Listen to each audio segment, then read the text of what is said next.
Yeah, it's actually two regions, but I love you a lot.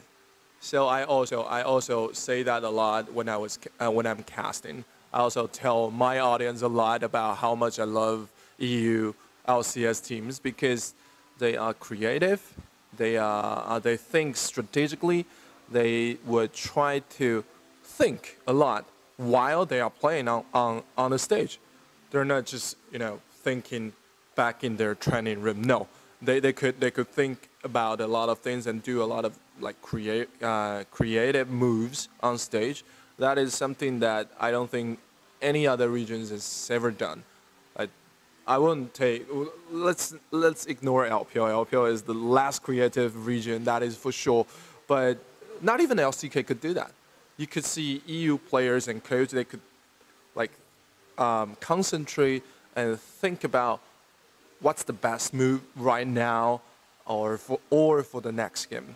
So they're very focused and they have this like great mental ability to remain calm and creative on stage. That's the best part about EU teams. So I love a lot of EU teams. Like for this year, I love Vitality. I also love Fnatic.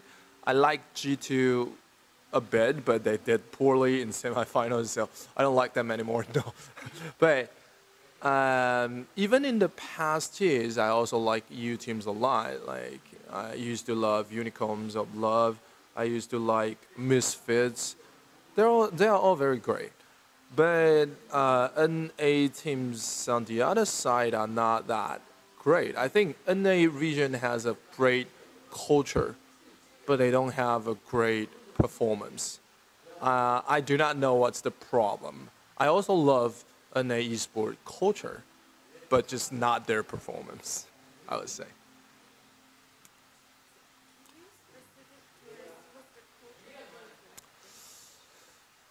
It's it's rather hard because I'm not in that culture, so my description might not be correct. But the impression I get from watching the players play and watching, reading their news and reading the, I don't know, community discussions, it gives me an impression overall that NA esport culture is more about like being free to try out whatever you think is proper, even though the outcome might not be consistent. They would still go for it. They would still go for whatever they wish to try out. And also, I like a lot of like NA players. Their style is the way of, just their way of talking. For example, I like Double Lift a lot. Uh, Not just because about his trash talk style. It's also about you can see that while trash talking, Double Lift is also very like he demands a lot from himself, and he's trying very hard, and that's the reason why I like the culture part of NA players.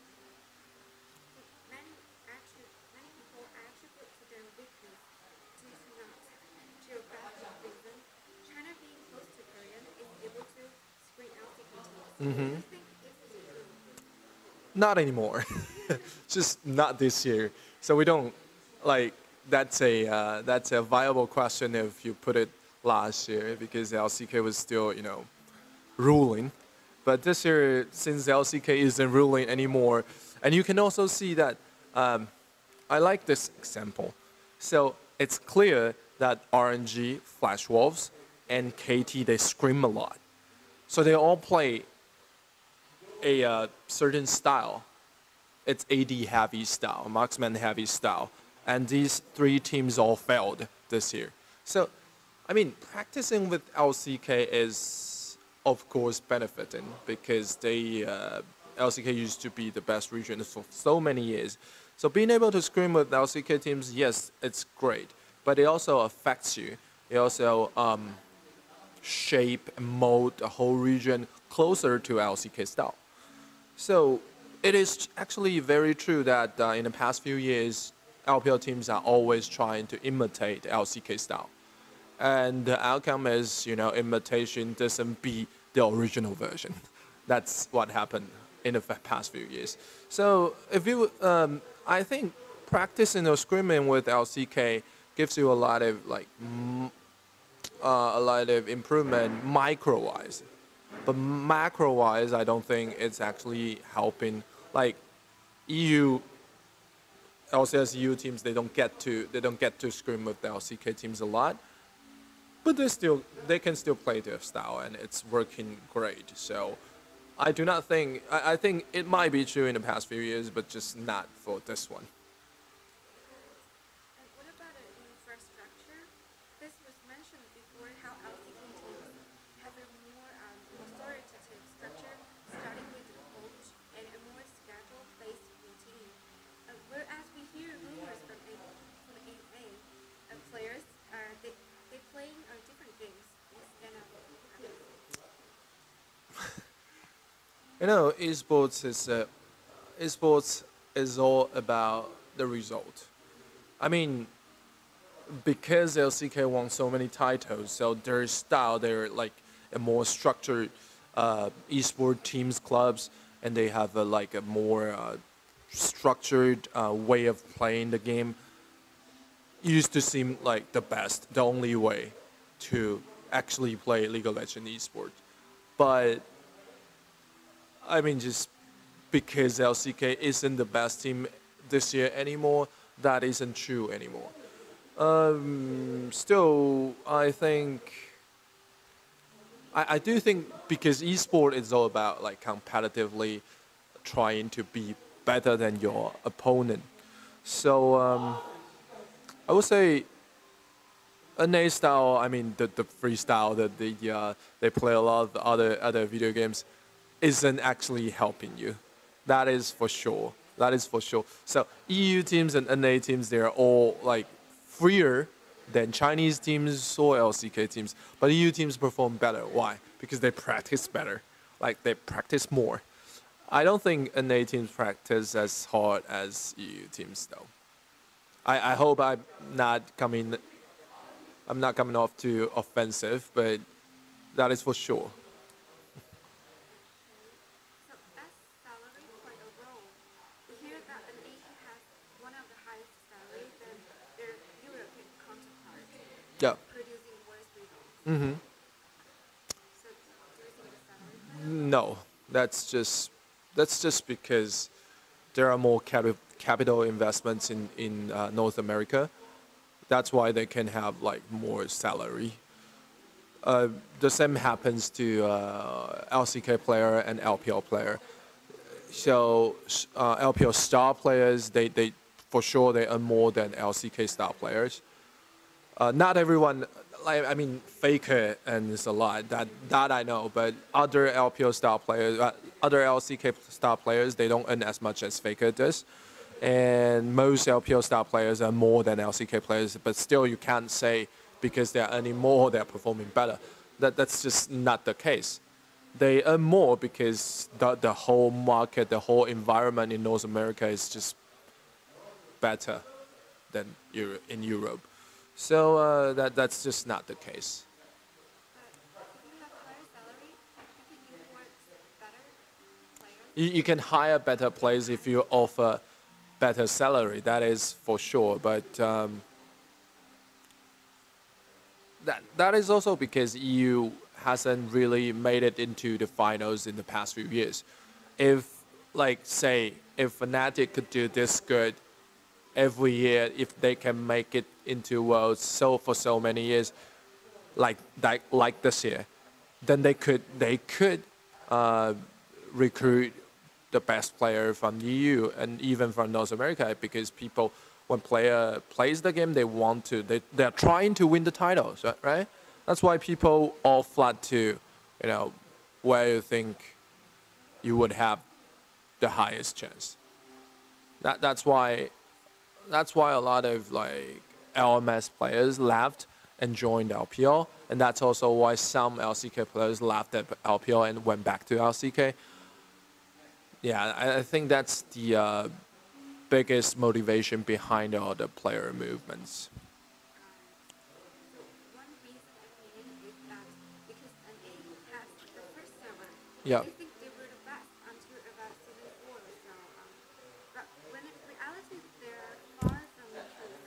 This false confidence makes them fall further and further behind. What are your thoughts on this matter? I I honestly don't think this interview is about shitting on NA, but that's if that's how you guys are feeling right now, it's not my fault. But I don't know. I don't live in North America. I don't actually play there. I don't go to Reddit like every day. I don't know. But since Riot headquarters sits in Los Angeles, I mean, it's quite true that Riot designers they interact with NA players the most. It's also why NA players feel that they are the premium class players among the world. I mean that's natural. That one is natural, but I don't think NA players think they have the best server for such a long time. I just simply don't think so. I used to play NA server when there was a server in Taiwan or in mainland China. I used to play in NA too, and it was fun. It was my first League of Legends experience. So it was, things from the memories are always the best. I also love NA server a lot.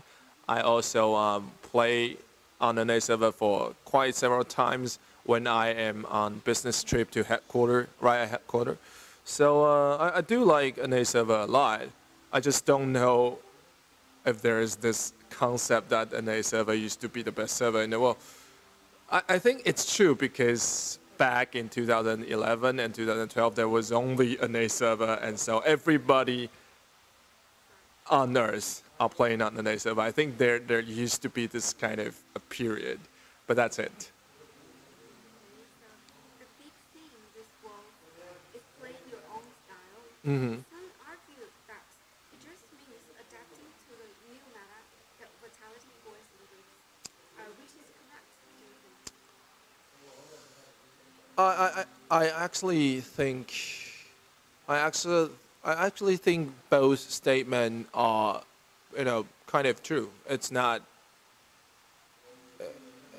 about playing your own style. Even if everybody is right now playing the top half of the map, everybody's playing top laner, jungler, and mid laner. That's the correct thing to do right now. But it doesn't mean. I mean, Vitality brought it.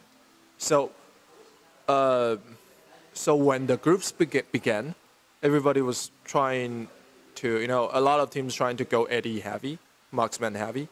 Some of the team tried mid heavy. They picked a lot of Syndra back then, back in the first week of groups.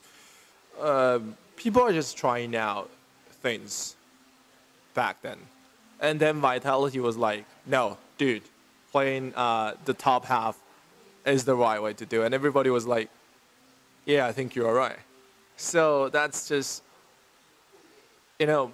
teams that are still playing right now, it's Fnatic and IG, they are meeting in the finals. They could do their own style, which is the top half of the map, pretty good. So that's actually, I mean, the both statements are actually both true. So Vitality brought it, and people who can master this kind of meta, who can actually own this meta, is the two remaining teams. So that is both true, I think.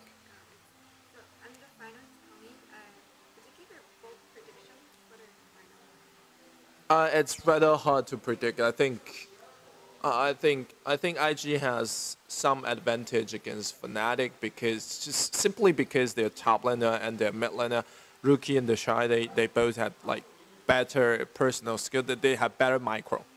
They just have better micro. I mean, Bwipo and Caps are also very good. They are also good players, but from what I saw, I think the Shy and Rookie are better micro-wise. But on the other hand, I think Fnatic is better macro-wise. That's what I've been talking about, and I think IG has a chance to have a clean sweep 3-0 if they could, just bullying Buipo and Caps. If they can achieve that with the help of Nin, they could have a clean sweep. But if they can, if Nin isn't outperforming Broxa, then I think IG would have a rather difficult set, and it could go to 5 games. It could, but I still can't. It's rather hard to predict who would win. I think IG have a better chance, maybe 60 or 65, 70% of winning the final series, but still, I think Fnatic still have a pretty good chance of beating IG. So it's exciting, and I don't know, and I am looking forward to it. Last, as a representative of LPL, do you have anything to say to the Salaries Well, I mean, as a writer and also a League of Legends competitive caster, I want to thank everybody for loving and playing our game, and I hope we can.